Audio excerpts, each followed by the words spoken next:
Hello everyone, welcome once again to our YouTube channel educational hike. Sample paper basic वालों का लेके मैं आया हुआ हूँ। इसको मैं एक एक करके सॉल्व करके दिखाने वाला हूँ। फुल सोल्यूशन है, वीडियो को पूरा देखना यार। मैं आपको तरीका बताऊंगा कि कैसे आप किसी क्वेश्चन को अप्रोच क्या होगा, आप कैसे कर सकते हो।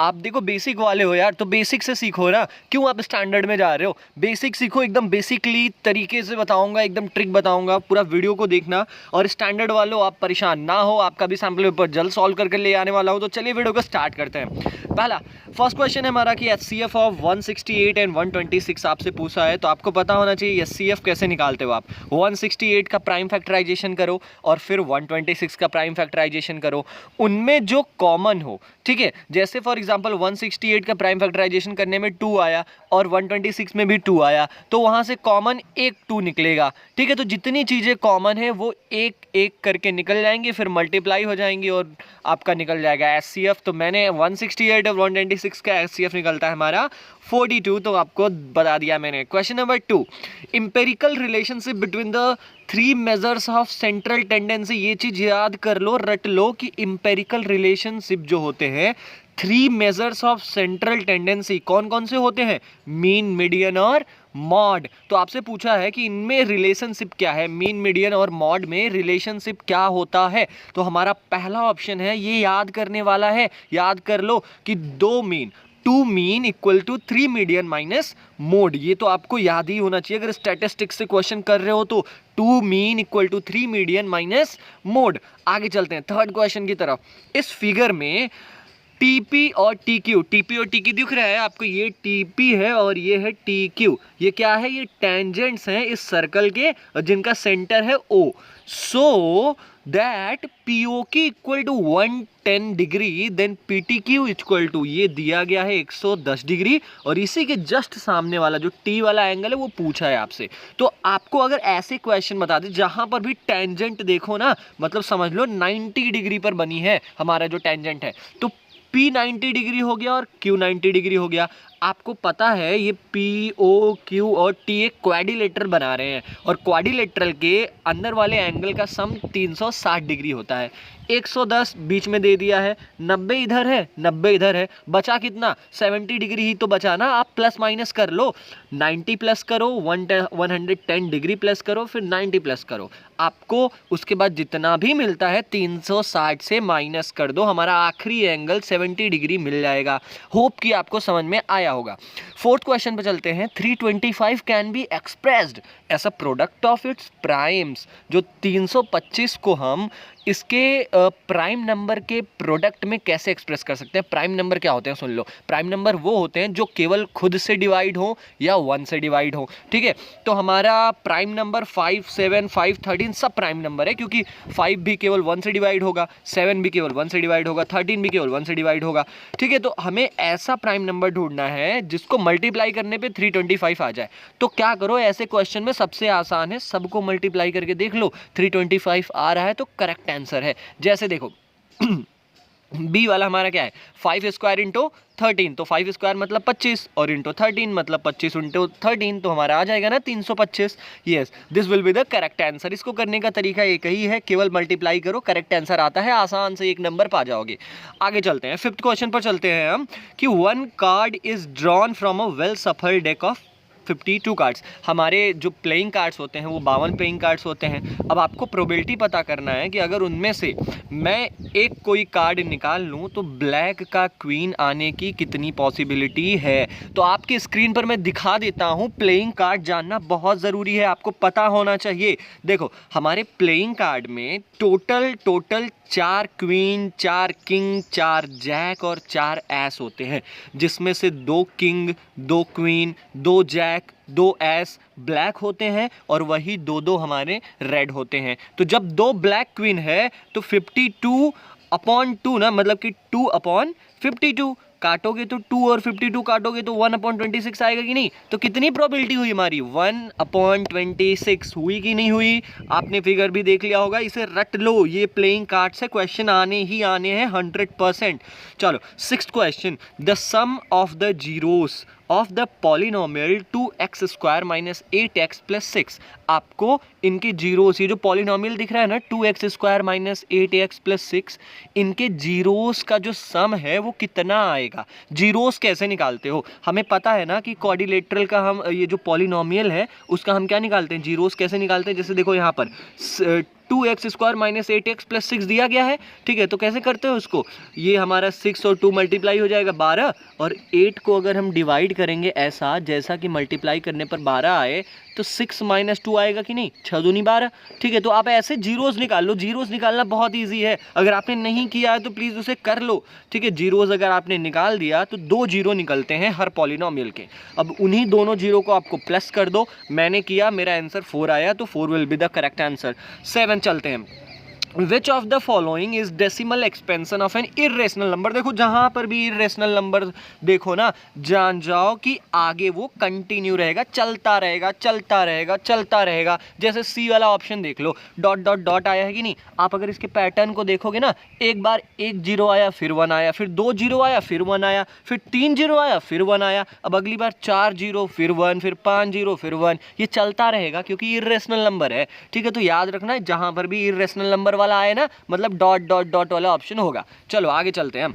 8 the following figure shows the graph of y equal to 5x। आपको दिख रहा होगा y equal to 5x, where px is a polynomial. जहां पर जो px दिख रहा है ना, y इक्वल टू px, ये एक पॉलिनोमियल है जिसमें the number of zeros of the polynomial px। आपको नंबर ऑफ जीरोज पता करने हैं कि इस पॉलिनोमियल में कितने जीरोज होंगे। तो देखो एक सटीक सा ट्रिक है, ये फिगर देखो आप, जो रेड कलर की लाइन है ना वो मैंने बनाई है। देखो आपको इससे क्या पता चलता है, 3 बार एक्स एक्सिस पे लाइन ने इंटरसेक्ट किया है। 3 बार किया है कि नहीं, देखो पहली बार, दूसरी बार, तीसरी बार, 3 बार किया ना, 3 बार मैंने लाइन बनाया है, ठीक है। तो 3 बार किया है मतलब 3 जीरोस मिलेंगे, तो 3 को टिक करो। आगे चलते हैं हम। 9th वाला, the distance of the point P, the distance of the point P 3, -4 from the origin is. क्या होगा, आपको डिस्टेंस पता करने का फार्मूला है, ये फार्मूला रट लो। x² अंडर रूट में x² minus x1 upon bracket में whole square plus y2 minus y1 bracket में होल स्क्वायर। x1 कौन सा होगा आपका, समझ रहे हो ना, 0 0, क्योंकि ओरिजिन से स्टार्ट करना है। ओरिजिन का कोऑर्डिनेट क्या होता है, 0, होता है ना। तो x1 हमारा 0 है, ठीक है, और क्या बोलते हैं कि x2 हमारा 0 है और x1 हमारा 3 आएगा ना, क्योंकि 3 देखो पहले है। ये 3 हमारा x1 है और -4 हमारा y1 है, और उधर जो 0 0 आएगा वो हमारा क्या होगा, y1 और y2 होगा। आपके सामने ये फिगर दिख रहा होगा, आप देख लेना, सॉल्व कर लेना। इसका 5 यूनिट करेक्ट आंसर है। कैसे आएगा ये सॉल्यूशन आप देख लेना। चलो 10 पर चलते हैं कि the mid point of the line segment. कोई लाइन सेगमेंट है, उसकी मध्य बिंदु जो है ना वो क्या बोलते हैं कि the mid point of the line segment joining the points. कौन कौन से पॉइंट्स दिए हैं यहाँ पर, -5,7 एंड -1,3। तो इसका भी फार्मूला है कि कैसे हम मिड पॉइंट निकालते हैं, ये आपके सामने सॉल्यूशन दिखा है। ऑब्जर्व कर लीजिए पूरी तरीके से, ठीक है, आपको पता चल जाएगा कि मिड पॉइंट कैसे निकालते हैं। तो so B will be our correct answer, B हमारा एकदम सही उत्तर होगा। चलते हैं fill in the blanks. Question number 11 से स्टार्ट करेंगे। क्वेश्चन नंबर हमारा 11 सीधे सरल शब्दों में ये पूछ रहा है कि एक लाइन है ए और बी, ठीक है, इसको डिवाइड कर रहा है एक पॉइंट पी। कौन से रेशियो में, 2:3 में। आपको पता करना है पी के कोऑर्डिनेट्स कितने हैं। तो अगर भैया ऐसा वाला क्वेश्चन आ जाए ना, तो क्या करोगे, एक फॉर्मूला लगेगा हमारा m1 x2 plus m2 x1 upon m1 plus m2, और वही हमारा दूसरे कोऑर्डिनेट में m1 y2 plus m2 y1 upon m1 plus m2। इसमें सबसे बड़ी दिक्कत ये होती है, फॉर्मूला तो दिख रहा है लेकिन ये m1 1 2 y2 ये सब क्या है। तो मैं आपको बता दूं, जो पॉइंट ए है ना, इसमें 0,5 दिया है ना, तो 0 हमारा x1 है और 5 हमारा y1 है। वैसे ही पॉइंट बी में 5 हमारा क्या है, x2 है और 0 हमारा y2 है, और जो 2:3 दिख रहा है ये m1 और m2 है। तो उस जगह वैल्यू रखिए और आंसर लीजिए। तो आई थिंक ये भी आपको आ चुका होगा। क्वेश्चन नंबर 12 की तरफ चलते हैं हम। क्वेश्चन नंबर 12 का हमने दूसरा वाला किया है क्योंकि आसान लगा हमें थोड़ा सा। क्वाड्रेटिक इक्वेशन आपको दिया है x square minus 2x plus k equal to 0 has equal roots, then the value of k क्या होगा। तो आपको एक चीज पता होनी चाहिए कि अगर ऐसा क्वेश्चन आए जिसमें आपको कुछ दिया रहे और किसी चीज की वैल्यू पूछ दे, जैसे x square minus 2x plus k की वैल्यू पूछ दिया है ना, यहां पर c होना चाहिए था, k की वैल्यू पूछ रहा है, तो आपको क्या करना है, कंपेयर करो। किस चीज से, a x square plus b x plus c से कंपेयर करो, आपको आंसर खटाखट मिलता जाएगा। जैसे इससे अगर हमने कंपेयर किया इस क्वाड्रेटिक इक्वेशन को तो हमें मिल गया कि a की वैल्यू है 1, b की वैल्यू है -2 और c की वैल्यू है k, जो कि हमें पता करना है।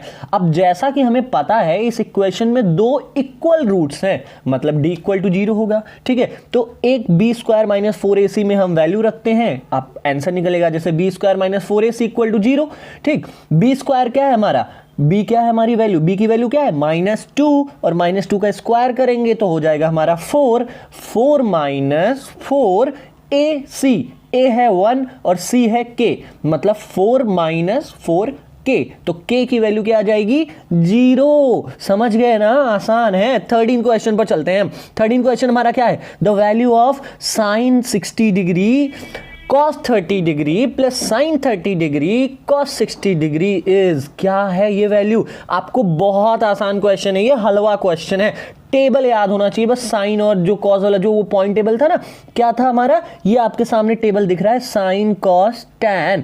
साइन 0 पर वैल्यू क्या होगी 0 होगी, साइन 30 की वैल्यू क्या होगी 1/2 होगी, साइन 45 की वैल्यू क्या होगी, आपको पूरा रट लेना है और खटाखट वैल्यू रखते जाओ, आंसर निकालते जाओ। साइन 60 की वैल्यू क्या है, जैसे √3/2 है, और वहीं कॉस 30 की वैल्यू क्या है हमारा √3/2 है, तो इन दोनों को मल्टीप्लाई करो फिर प्लस कर दो। साइन 30 हमारा 1/2 है, cos 60 हमारा 1/2 है, तो ऐसे हम आंसर निकाल लेंगे। सेम क्वेश्चन हमारा 14 वाला भी है, बस हमें पता होना चाहिए cos 0 डिग्री कितनी होती है। cos 0 डिग्री हमारा 1 होता है, तो 1 लिखो cos 0 डिग्री की जगह।